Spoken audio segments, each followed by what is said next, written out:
தக்வா உள்ளவர்களுடைய அடையாளங்களில் ஒன்று என அல்லாஹ் சொல்கிறான், அவர்கள் தர்மத்தில் கவனம் உள்ளவர்களாக இருப்பார்கள்.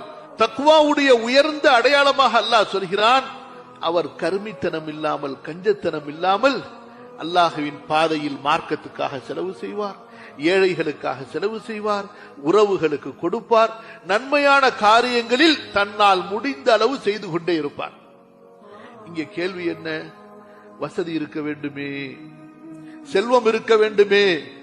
இல்லை சகோதரர்களே, அல்லாஹு தஆலா இந்த இடத்தில் இதைத்தான் நமக்கு வலியுறுத்துகிறான்.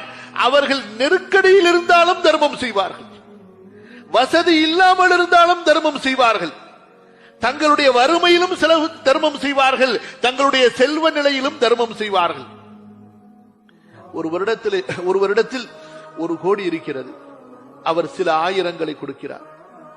ஒரு வருடத்திலே வெறும் 100 ரூபாய் இருக்கிறது, வெறும் 50 ரூபாய் இருக்கிறது, அவர் 1 ரூபாயை மட்டும் தர்மம் செய்கிறார், அல்லது ஒரு 5 ரூபாயை தர்மம் செய்கிறார். அன்பு சகோதரர்களே, நாம் பார்ப்பது என்னவென்றால் அந்த தொகையின் அளவை பார்க்கிறோம்.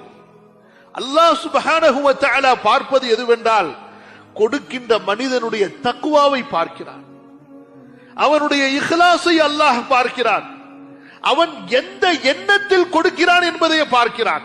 அல்லாஹ் உன்னை திருப்திப்படுத்துவதற்காக என்னால் முடிந்ததை கொடுக்கிறேன்,